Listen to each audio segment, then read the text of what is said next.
পৌঁছা দহরে 1.5 লক্ষ টাকা শিখছি এই 2 সাল আগে নিয়ে জানা শুনছি বাসা তা সরাইতে পারে খুশি করে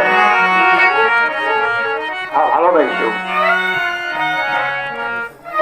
তো 5 বছর আগে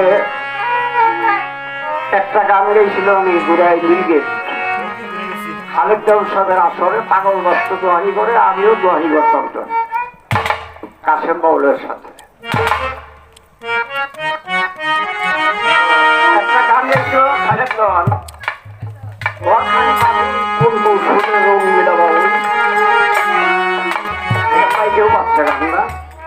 তো এই গানের দোয়ানি বাস্তব সাথে আমি করছিলাম খালেদ দোয়ান সব গাইছিলেন। তো উনি আমার মাথায় হাত দেওয়ার দোয়া করছিল তুই যার সাথেই থাকস তবেই দোয়া করি তো লাখ পর্যন্ত তোর বন্ধুরা ঠিক থাকবো এই দোয়া করে গেলাম। তো ওনার দোয়ায় বয়স্কটা অনেক সত্তরের কাছেই গেছে না এখনো এই 10 বা 11.5 গান কম গেছে 11.5 উপরে 12 পর্যন্ত যাই এটা আশীর্বাদ থাকবো।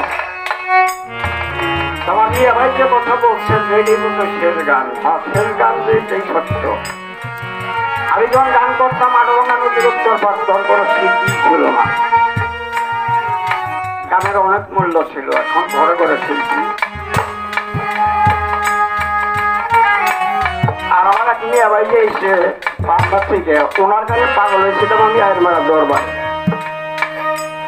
মানে ভজন বিশ্বাসের রাজা থাকলে এবং এইবার হেলাল গানা আর ওইবার ফার্স্টে গাইছিল হয়তো মানুষ অনুভব করতে পারে না। কিছু লোক আরো 2 জায়গায় আশা করছে কিন্তু দেখলাম শিল্পী আছে এই জায়গায় যাকে না ফেরত আমি গাওয়াইতে পারে এটাই দুঃখিত। তো আরফান সরকার একটা কথা বলছে আমি মাথা হারা পিঠা হারা চোরার ভাই হারা গানের পাশা নিতে বোঝাইলেন। তো আমরা আসলে অনেক কিছু হারিয়েছি। তো আসলে যারা এতিম সন্তান তার মাথায় হাত দিলে অনুভব করা যায় যে ও না জানি কি হারাইছে। আর যাকে পরিপূর্ণ ভাঙলো তাকে চলাফেরা দেখলেও বোঝা যায়। তাই কবির ভাষায় বলছে মুর্শিদ ছাড়া ভক্ত যারা তাকে দেখলেই চিনা যায়। উপরে তারা দেখতে ভালো ওরে ভিতর পরে যে হারাইছে ওই তালাশ করে ছোট করে বেশি আসন কমান এই আমার কদম রশিদ সরকারের হাতে হাত দিছিল।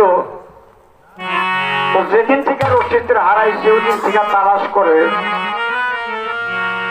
আমি আমার দরদি শ্যামাচন্দ্রের সাথে হাত রেখে আমার সর্বশক্তের আড়াল আছে। আমার বাজার সবসময় আমার কাছে আছে, তাহলে আমি টিকে থাকতে পারতাম না। এই হিসাবে আমি তালাশ করি। মালন একটা কথা বলছে আর কি এমন সাধুর সঙ্গ হবে। এই জন্য সাধুর বাজারে ঘুরি তাদের চরণ ধরি রাখায় যে আমি যদি এক তরিকার ভাইয়ের সাথে একটু আলোচনা নিয়ে আমার মুর্শিদ ছবিটা সামনে পাশে পাই তাতে হয়তো আমার কাবিত নয় শীতল হবে। তো যারা আসলে মুর্শিদকে সর্বসুখের আড়ালে হারিয়ে ফেলছে ওই ব্যক্তি জানে যে মুর্শিদ হারার কি ব্যথা বাকি জ্বালা।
অনেক আমি ভুলে গেছি যে আমার দয়াল